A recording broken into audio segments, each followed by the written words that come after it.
தொடர்ந்து அரசியல் படிப்போம், பேசுவோம், விவாதிப்போம். மறக்காம நம்ம சேனல் நியூஸ் ஃபோக்கஸ் தமிழை சப்ஸ்கிரைப் பண்ணி இணைந்திருங்கள்.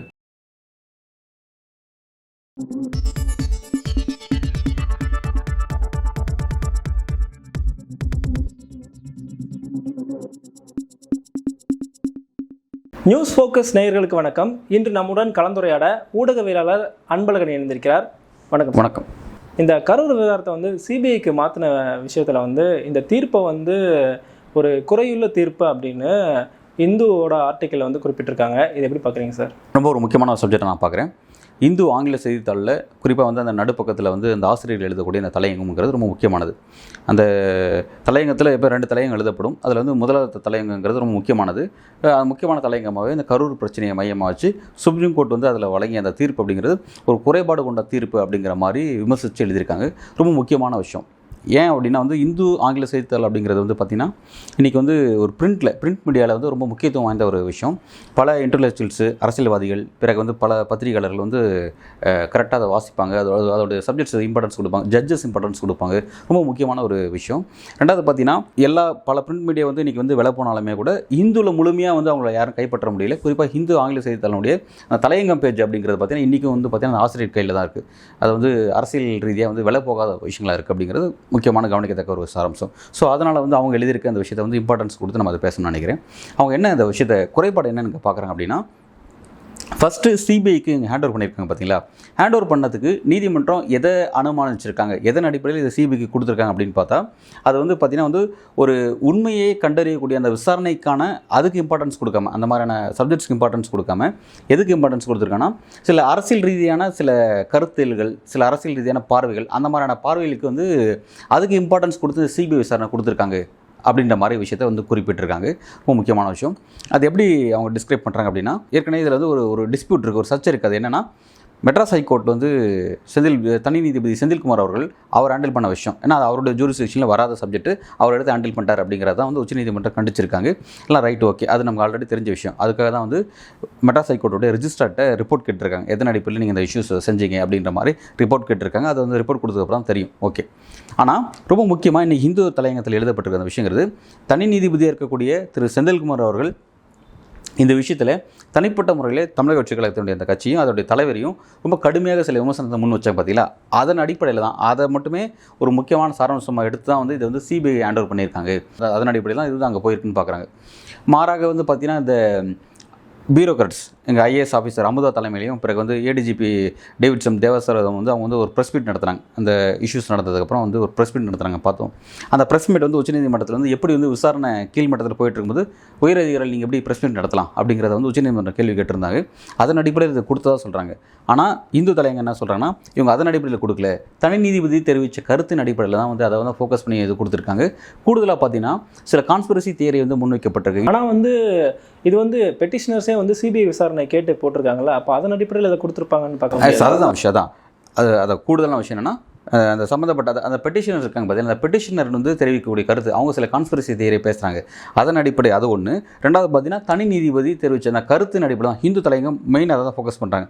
ஒரு காட்டமாக ஒரு தலைவருக்கு எதிராக அப்படி ஒரு காட்டமான வார்த்தையை பயன்படுத்துறதுனால அதை தான் இவங்க இதை சிபிஐ கொடுக்கணும் அப்படின்ற மாதிரி இடத்த யோசிச்சிருக்காங்கிறது ஒன்றும். ரெண்டாவது இண்டிவிஜுவல்ஸ் தெரிவித்த அந்த அரசியல் கருத்துக்கள் அதுக்கு இம்பார்ட்டன்ஸ் கொடுத்துருக்காங்க அப்படிங்கிற மாதிரியான ஒரு விஷயத்தை குறிப்பிட்றாங்க.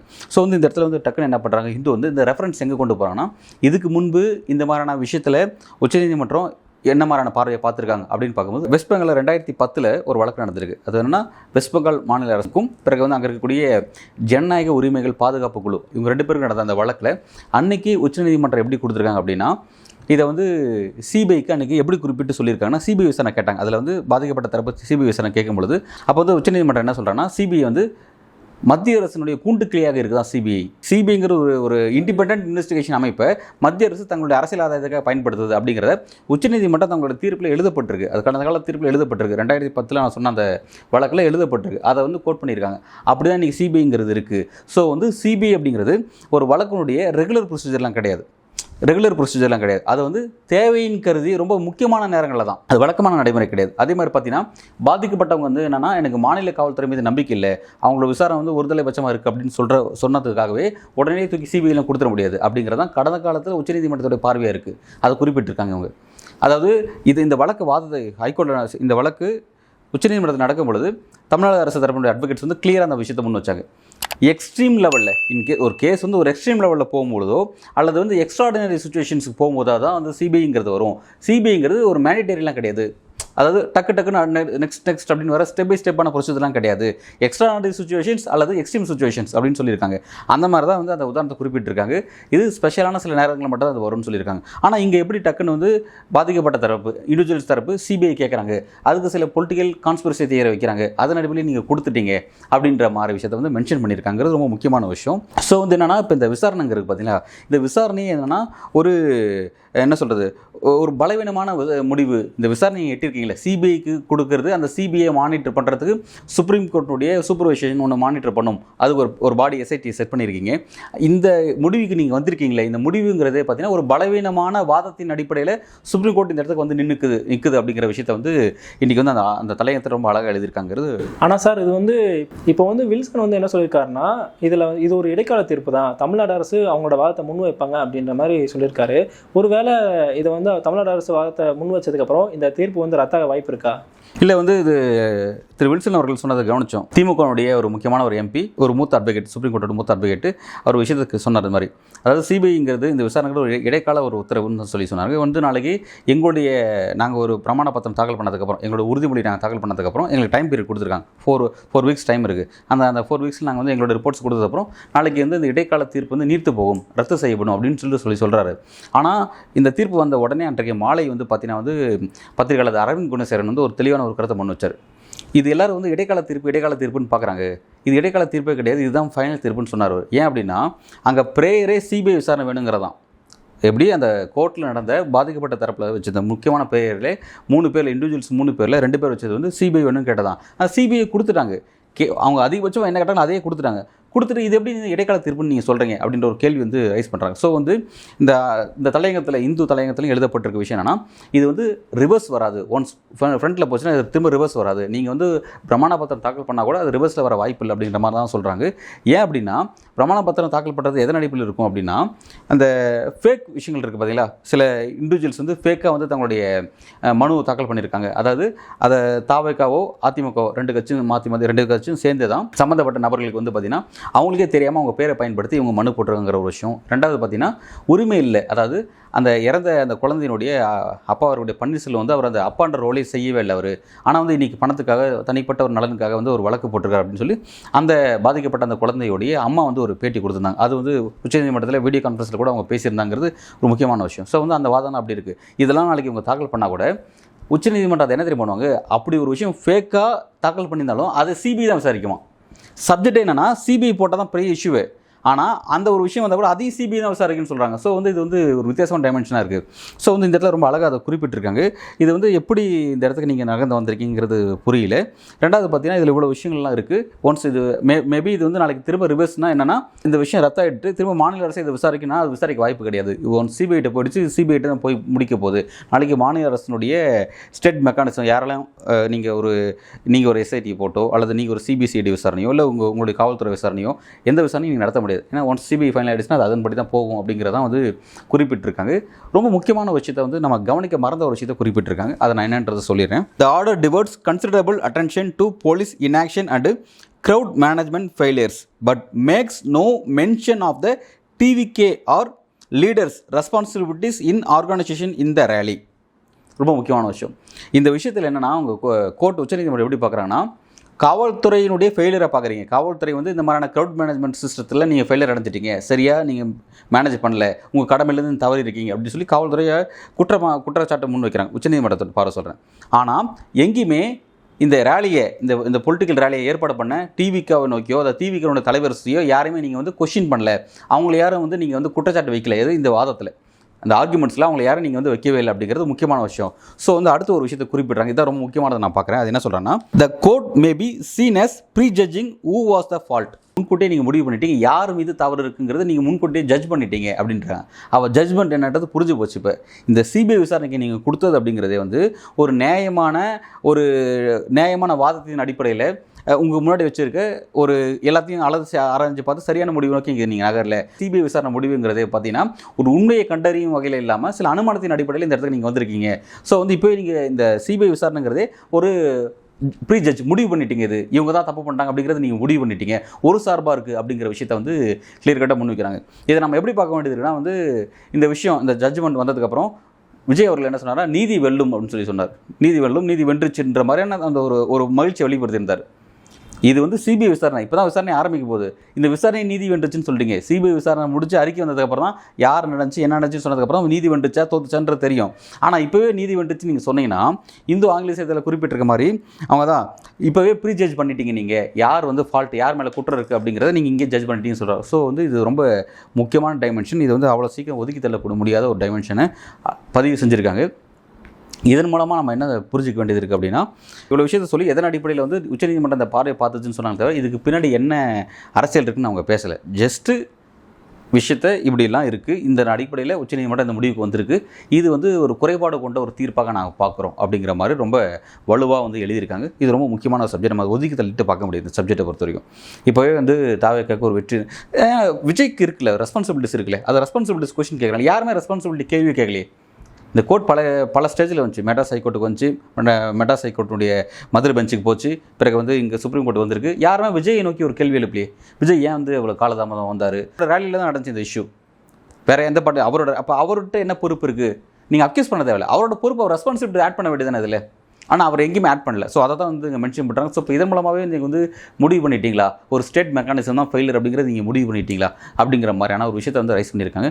ஸோ வந்து இது வந்து ஒரு சீரியஸான ஒரு விவகாரமாக தான் அது பார்க்க வேண்டியதாக இருக்குது. இந்த மாதிரியான அரசியல் காரணங்களுக்காக தான் இந்த சிபிஐ விசாரணை உத்தரவு வந்திருக்குன்னு சொல்கிறீங்க. ஆர்டிக்கிளே அதை போட்டுருக்குதான் சொல்லியிருக்கீங்க.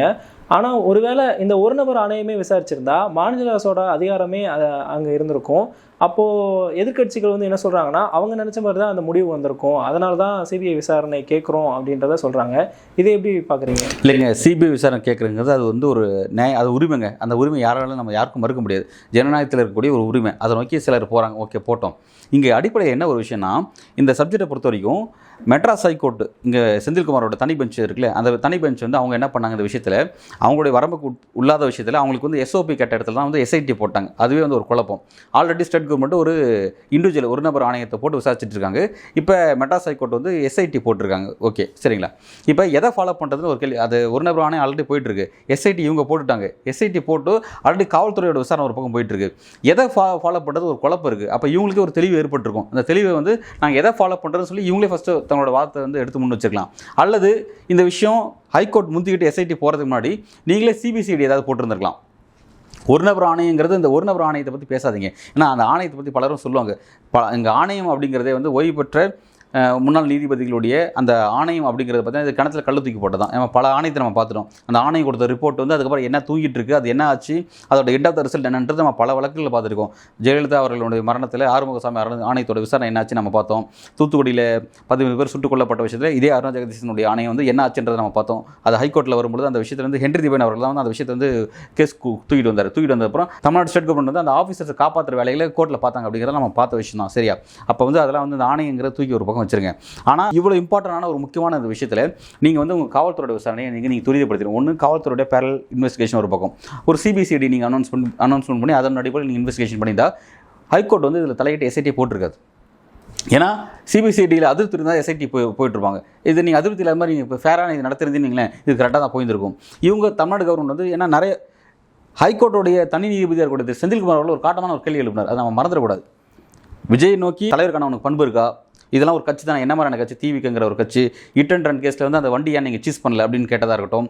இன்னும் பல வார்த்தைகள் இதெல்லாம் வந்து எப்படி வந்து ஒரு சம்பந்த இடத்துல ஓடி போயிட்டீங்க, நீங்கள் பயந்து ஓடி போயிருக்கீங்க ஸ்பாட்டை விட்டு, ஏன் வந்து பாதிக்கப்பட்ட மக்கள்கிட்ட நீங்களோ உங்கள் கட்சியினோட நிர்வாகிகள் ஏன் நிற்கல அப்படின்ற மாதிரி காட்டமான எல்லா கேள்வியும் கேட்டாங்க. எல்லாம் ரைட், ஓகே.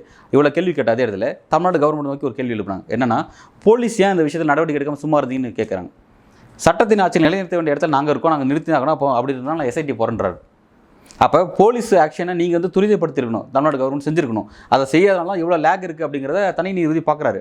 அப்போ அங்கேயே உங்களுக்கு ஒரு அடி விழுந்திருக்கு. நீங்கள் அப்போவே முந்திட்டு நீங்கள் அந்த விஷயத்தை நீங்கள் சரி செஞ்சுருக்கணும். நீங்கள் செய்யாமல் விட்டுட்டீங்க. ஸோ வந்து நீங்கள் டோட்டலாக அந்த சப்ஜெக்ட் ஃபுல்லாக வந்து திமுக கிட்ட மிகப்பெரிய வழக்கிற அணி இருக்குது, ரொம்ப வலுவான அணி இருக்குது. இந்த மாதிரி எந்த ஸ்டேட் பார்ட்டிகிட்டையும் கிடையாது.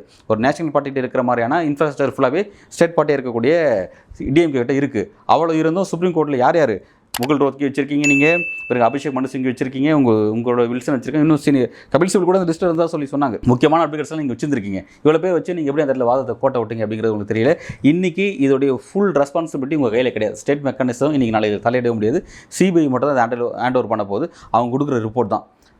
அந்த ரிப்போர்ட்டை பார்த்து பலர் இப்போ என்னென்ன அரசியல் இதை பேச ஆரம்பிச்சிட்டாங்க. எப்படின்னா சிபிஐ கிட்ட போயிடுச்சு, விஜய் வந்து இப்போ பாஜக தான் ஹேண்டில் பண்ண போகிறாங்கன்னு சொல்லிட்டு இருக்காங்க. ஓகே, அது பாஜக ஹேண்டில் பண்ண போகிறாங்க, பாஜக எப்படி ஹேண்டில் பண்ண போகிறாங்க, எப்படி போகிறாங்கிறது செகண்டரி. அதனுடைய ப்ளஸ்ஸோ மைனஸோ அனுபவிக்கிறதுக்குள்ள விஜய் தான், அதில் மாட்டுக்கிறது இல்லை. ஆனால் சிபிஐயோட ரிப்போர்ட் வந்ததுக்கப்புறம் அந்த விஜய்க்கு பாசிட்டிவாக வந்து வரணும் அப்படிங்கிறத அவங்க ஹேண்டில் பண்ண போகிறாங்கன்னு வச்சுக்கோங்களேன். இப்போ சிபிஐ விசாரணை மூலமாக விஜய்க்கு வேணுங்கிற மாதிரியான சில முன்முடிவில் கொடுக்குறதா சொல்லப்படுது. அது செகண்டரி, அதை நம்ம இப்போ பேச முடியாதுன்னு வைங்களேன். அப்படின்ற மாதிரி எல்லாரும் பேசிகிட்டு இருக்காங்க. ஆனால் ரிப்போர்ட் ஒருவேளை அப்படி வந்துச்சுன்னா அதில் டிஎம்கேக்கு மைனஸ் இருக்குன்றதை நம்ம பார்த்தாக்க வேண்டியது இருக்குல்ல. விஜய்க்கு ப்ளஸ்னா டிஎம்கே மைனஸ் என்ன? அப்போ நாளைக்கு உங்களை அக்யூஸ் பண்ணாங்கன்னா என்னது ஆகுது? ஸ்டேட் கவர்மெண்ட் அக்யூஸ் பண்ணாங்கன்னா நாளைக்கு அந்த பழி நீங்கள் தான் ஏற்றாகணும்.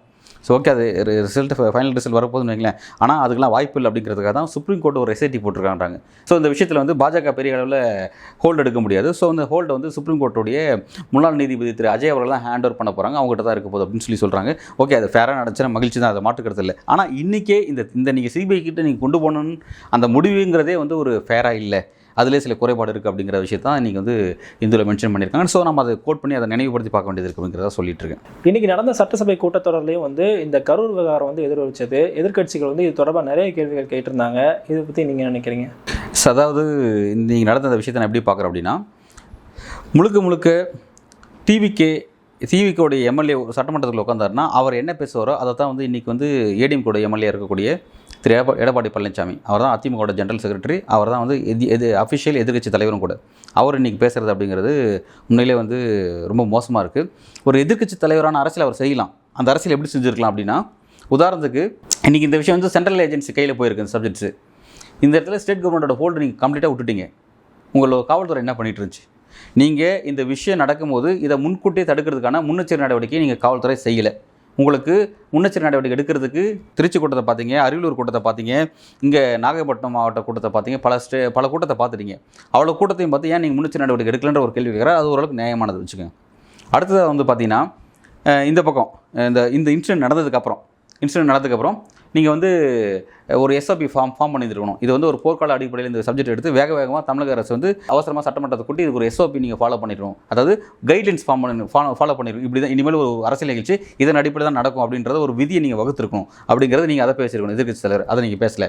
சரி, ஓகே. இந்த இன்சிடென்ட் நடந்ததுக்கப்புறம் இந்த சப்ஜெக்ட் ஏன் வந்து மெட்ராஸ் ஹைகோர்ட் ஏன் காவல்துறை கண்டிச்சிருக்காங்க? ஏன் அந்தளவுக்கு உங்களோட காவல்துறை வச்சுட்டு காவல்துறை வந்து நீங்கள் என்ன பண்ணுறீங்க அப்படின்ற கேள்வி வந்து இவர் கேட்டிருக்கணும். இந்த மாதிரி கேட்டுருக்கலாம். இல்லை நீங்கள் ஒரு சிபிசிஐடி விசாரணை நீங்கள் ஏன் போடலை அப்படின்றத நீங்கள் கேட்டிருக்கலாம். சரிங்களா? ஃபாஸ்ட்டாக ஒரு நபர் ஆணையத்தை நீங்கள் போட்டீங்க. ஓகே, ஒரு நபர் ஆணைங்கிறது எப்பவுமே வந்து அது ஒரு மாதிரியான ஒரு ஸ்லோ ஆக்டிவிட்டி. நீங்கள் அது ஒரு ஓரமாக வச்சுருங்க. இந்த மாதிரியான கேட்கக்கூடிய கேள்விகள், உங்களுடைய ஸ்டேட் மெக்கானிசம் ஏன் இந்தளவுக்கு ஃபெயிலியர் ஆச்சு, எப்படி இது சிபிஐக்கு போச்சு, அந்தளவுக்கு ஏன் வந்து உங்கள்கிட்ட தான் மிகப்பெரிய வழக்கறிஞர் அணிகள்லாம் வச்சிருக்கீங்க, நீங்கள் தான் வந்து இந்தியாவின் மூத்த அட்வொகேட்ஸ்லாம் உங்கள் கையில் தான் வச்சுருக்கீங்க, ஏன் அவங்களாம் வச்சுட்டு நீங்கள் கோட்டை விட்டீங்க, இப்படிலாம் கேட்கலாம். இந்த மாதிரிலாம் கேட்டு நீங்கள் அவர் அரசியல் பண்ணலாம். ஆனால் இதெல்லாம் விட்டுட்டு மாறாக அவர் இதில் முக்கியமான ரெஸ்பான்சிபிலிட்டி வந்து விஜய்க்கு இருக்குங்கிறது யாராலும் மறுத்து ஒதுக்கவே முடியாது. அவ்வளோ முக்கியமான ரெஸ்பான்சிபிலிட்டி. ஏன்னா அவருடைய ஆர்கனைசேஷன் செஞ்சு அவருடைய ஈவெண்ட்டில் அது நடந்திருக்கு. ஸோ வந்து அவருக்கு தார்மீக நிறைய பொறுப்பு இருக்குது. அவரை நோக்கி எந்த கேள்வியும் கேட்கல. மாறாக இவர் வெளிப்படையாக ஒரு தாவேக்கா ஸ்போக் பர்சன் மாதிரி ஒரு அரசியல் வந்து சட்டமன்றத்துக்குள்ளே செஞ்சுட்ருக்காரு. ரொம்ப மோசமான இது அவர் செஞ்சதுனா அவருக்கு பேக் ஃபயர் ஆகிடுச்சு. தூத்துக்குடி துப்பாக்கி சொல்ல நீங்கள் என்ன பண்ணீங்க அப்படின்ற விஷயத்தை கேட்டதும் அவரால் அதில் ரியாக்ட் பண்ண முடியல. ஸோ அங்கேருந்து எழுச்சி வந்தார். அந்த சப்ஜெக்ட்டில் உண்மையில எடப்பாடி பழனிசாமி பெரிய பேக் ஃபயர் இருக்குது. ஸோ அவரால் அதை ஃபேஸ் பண்ண முடியாமல் எழுச்சி வெளியே வந்துட்டார். வெளியே வந்து அவர் அரசியல் செய்கிறார். இது உண்மையிலே வந்து தாவைக்காவில் பேசவே முடியலங்க. இன்றைக்கி நீங்கள் பாருங்கள், இந்த இன்சிடென்ட் நடந்ததுக்கப்புறம் பல இடங்களில் இப்போ தான் எனக்கு தெரிஞ்ச ஒரு 3 நாளாக தான் அந்த சுப்ரீம் கோர்ட்டோட ஆர்டர் வந்ததுக்கப்புறம் கொஞ்சமாக வந்து தாவைக்க நிர்வாகிகள் வெளியே வந்துட்டுருக்காங்க. தலைமறைவாக இருந்த புசி ஆனந்த் நீங்கள் பார்த்துருப்பீங்க. தலைமறைவாக வந்து நிர்மல்குமார் பார்த்துருப்பீங்க. டெல்லி ஓடி போன ஆதவர்ஜனா நீங்கள் பார்த்துருப்பீங்க. நிர்வாகிகள்லாம் இப்போ தான் தலைமுறை வாழ்க்கை விட்டு வெளியே வராங்க. ஏன்னா அவங்களுக்கு பாசிட்டிவான ஒரு தீர்ப்பு பண்ணுறதுக்காக உட்காந்துட்டு இருக்காங்க. இப்படிலாம் ஒரு வலைவீனமான ஒரு கட்சி இருக்குது. அந்த கட்சிக்கு ஒரு தமிழ்நாட்டை நீண்ட காலமாக ஆண்ட 32 வருஷம் தமிழ்நாட்டை ஆண்ட அதிமுக எவ்வளோ பெரிய பாரம்பரியமான கட்சி, அந்த கட்சியினுடைய ஜென்ரல் செக்ரட்டரி வந்து இன்றைக்கி வந்து அந்த ஒரு ஸ்ட்ரக்சரே இல்லாத ஒரு கட்சிக்கு வந்து அந்த கட்சியோட ஸ்போக் பர்சனாக மாறிட்டாருங்கிறது. இவர் எதிர்க்கட்சி தலைவர் அரசியல் பண்ணலாம். ஆனால் அது இந்தளவுக்கு போகிறதுங்கிறது இவருடைய தரத்தை இவரே குறைச்சிக்கிறார். தரம் தாழ்ந்து ஒரு அரசியல் செய்கிறாரு அப்படிங்கிற மாதிரி தான் நான் பார்க்குறேன். அது உண்மையிலே ஏன் அவர் அந்தளவுக்கு போயிட்டாருன்றது நம்மளால் புரிஞ்சிக்கவே முடியல. வேறு மாதிரிலாம் அரசியல் செய்யலாம். இதே விவகாரத்தில் முதல்வரை நோக்கி எழுப்ப வேண்டிய பல்வேறு கேள்விகள் இருக்குது. அதெல்லாம் கேட்கலாம். காவல்துறை விஷயத்தில் ரொம்ப ஃபெயிலியர் ஆகிட்டாங்க. இவங்க கம்ப்ளீட்டாக ஃபெயிலியர் ஆகிட்டாங்க. ஏன்னா ஹைகோர்ட்டில் கேள்வி எழுப்புறாங்க இவங்களை நோக்கி. காவல்துறை என்ன பண்ணுறீங்க கேள்வி எழுப்புறாங்க. அந்தளவுக்கு ஏன் இவங்க லூஸாக இருக்காங்க? அந்த லூஸ் விட்டுருந்துருக்க கூடாது இல்லை, டோட்டலாக இன்றைக்கி அவங்க எதாவது திரும்பிடுச்சு அதெல்லாம் கேள்வி எழுப்பியிருக்கலாம். அதெல்லாம் செய்யாமல் இன்றைக்கி வந்து இந்தளவுக்கு வந்து ஒரு வந்து தாவேக்கா ஸ்போக் பர்சன் மாதிரி அரசியல் செய்கிறதுங்கிறது உண்மையிலே வந்து ஒரு வெட்கி தலைக்குனியோட விஷயமாக நான் பார்க்குறேன். ஆனால் அவர் இந்த ஒரு கேள்வி முன் வச்சிருக்காரு. இப்போ கிட்னி திருட்டு விவகாரத்தில் வந்து தமிழ்நாடு மதுரை உயர்நீதிமன்ற கிளை வந்து ஒரு சிறப்பு விசாரணைக்குழு அமைக்கணும் உத்தரவிட்டிருக்காங்க. ஆனால் தமிழ்நாடு அரசு வந்து இதுவரைக்கும் எந்த ஒரு நடவடிக்கையும் அதில் எடுக்கல. ஆனால் இந்த விவகாரத்தில் அவசரம் காட்டுற அரசு வந்து அதில் எந்த ஒரு நடவடிக்கை எடுக்காமல் இருக்கிறது சந்தேகத்தை ஏற்படுத்துது அப்படின்ற மாதிரி பேசியிருக்காரு. அவரோட இந்த கொஸ்டினை பற்றி அந்த கேள்வி சரியான கேள்வி தாங்க. ஏன்னா வந்து அந்த கிட்னி திருட்டு விவகாரத்தில் வந்து பார்த்தீங்கன்னா வந்து சம்மந்தப்பட்ட திமுகவுடைய எம்எல்ஏ நம்ம பெரம்பலூர் எம்எல்ஏ ஒருத்தர் இருக்கார், அதே மாதிரி வந்து நாமக்கல் எம்எல்ஏ இருக்காருன்னு நினைக்கிறேன். அவங்களுடைய சம்மந்தப்பட்ட ஹாஸ்பிட்டல் சம்மந்தப்பட்டிருக்கு. ஸோ அதனால தான் அவங்க நடவடிக்கை எடுக்கல. அது அப்படி இதுன்னு ஓப்பனாக சொல்லாமல் என்ன பண்ணிட்டாங்கன்னா, நிர்வாகிகள் சுகாதாரத்துறையினுடைய நிர்வாகி இயக்குனர் இருப்பார், அவர் மூலமாக வந்து என்னென்னா இயக்குனர் கம்ப்ளைண்ட் கொடுத்தா மட்டும் தான் வந்து இதை நாங்கள் ரிஜிஸ்டர் பண்ணுவோம், இல்லாட்டி நாங்கள் இது ரிஜிஸ்டர் பண்ண மாட்டோம் அப்படின்ற மாதிரி ஒரு வாதத்தை வந்து திமுக முன் வச்சாங்க. ஸோ நான் அந்த விஷயத்தில் பார்த்தீங்கன்னா மெட்ராஸ் ஹைகோர்ட் நினைக்கிறேன், அதில் வந்து அவங்க ஒரு இன்வெஸ்டிகேஷன் டீம் ஒன்று போட்டாங்க. அந்த இன்வெஸ்டிகேஷன் டீம் வந்து கிட்டத்தட்ட ஒரு 5 மாவட்டத்தோட எஸ்பி தலைமையில் ஒரு எஸ்பி இருக்கு வந்து தெற்கு மண்டல ஐஜி நினைக்கிறேன், அவர் பேர் பிரேமானந்தா சின்கா நினைக்கிறேன், அவர் தான் வந்து அதோடைய லீடிங் ஆஃபீஸர். அவர் தலைமையில் அந்த குழு போட்டாங்க. அந்த குழு போட்டது தான் வந்து இவங்க போயிட்டு சுப்ரீம் கோர்ட்டில் போய் நின்று இருந்தாங்க. அந்த ஆஃபீஸர்ஸ் வந்து எப்படி போனாங்கன்னா, ஆஃபீஸர் சுப்ரீம் கோர்ட்டில் போய் எதுக்கு நின்னாங்கன்னா, அந்த ஆஃபீஸர் நாங்கள் டிசைட் பண்ணுறோன்னு சொல்லி சொன்னாங்க. அதாவது சம்மந்தப்பட்ட பிரச்சனை நடந்தது நாமக்கல் மாவட்டத்தில். சம்மந்தப்பட்ட மாவட்டத்தோட எஸ்பி வந்து நாமக்கல் மாவட்ட எஸ்பி அவரை வந்து பேனலில் கொண்டு வந்திருக்கணும். அதை விட்டுட்டு வடக்கு மண்டலத்தில் ராமநாதபுரம் எஸ்பி அங்கேருந்து எஸ்பி இங்கேருந்து எஸ்பிலாம் போட்டிருக்காங்க. ஸோ வந்து இது வந்து ஒரு சரியான ஒரு விசாரணை இருக்காதுன்னு சொல்லிட்டு இதை அப்ஜெக்ட் பண்ணி போயிட்டு சுப்ரீம் கோர்ட்டில் போய் தமிழக அரசு நின்னாங்க. ஆனால் வந்து அங்கே குட்டு போட்டாங்க. ஏன்னா வந்து அங்கே வந்து புறக்கணிச்சாங்க, அவங்களோட மனு தள்ளுபடி பண்ணிட்டு ஆல்ரெடி மெட்ராஸ் ஹைகோர்ட் வந்து இங்கே என்ன கைட்லைன் பண்ணாங்களோ அதுபடியே போட்டோம் அப்படின்னு சொல்லிட்டாங்க. ஸோ அந்தளவுக்கு வந்து இந்த விஷயத்தில் வந்து அவங்களுக்கு பெரிய பேக் ஃபயர் இருக்குது. நீங்கள் இதெல்லாம் பேசுங்க, இதெல்லாம் பேசுறது உங்களுக்கான கிரவுண்ட் இருக்குது. நீங்கள் அதெல்லாம் பேசாமல் மதிப்பை குறைச்சிக்கிட்டு ஏன் வந்து இந்தளவுக்கு நீங்கள் டிவிக்கோட ஸ்போக் பர்சன் நீங்கள் மாறணும்? அந்த கட்சியோட ஸ்போக் பர்சன் யாரும் மீடியம் வந்து பேச மாட்டேங்கிறாங்க. 15 நாள் தலைமுறை வந்தவங்க இப்போ தான் வெளியே வர ஆரம்பிச்சிருக்காங்க. அந்த இடத்துல பாஜக தான் ஃபில் பண்ணிட்டு இருந்தாங்க. பாஜக வலதுசாரியில் உட்காந்து டிவி டிபேட்டில் உட்காந்து ஃபில் பண்ணிட்டு இருந்தாங்க. அவ்வளோ ஒரு பலவீனமாக இருக்கிற கட்சிக்கு நீங்கள் போய் பேசுகிறதுங்கிறது என்னென்னா, உங்களை மதிப்பு நீங்களே குறைச்சிக்கிற மாதிரியான ஒரு பிம்பத்தை ஏற்படுத்திருக்கீங்க. இது வந்து ஏடிஎம்கேனுடைய எதிர்கால அரசியலுக்கு ஒரு ஹெல்த்தியான பாலிடிக்ஸ்க்கு நல்லது அப்படிங்கிறத நான் பார்க்குறேன். தமிழக அரசியல் இனி வருங்காலங்களில் எதை நோக்கி போகுது அப்படிங்கிறத பொறுத்திருந்து பார்க்கலாம். நன்றி சார். நன்றி.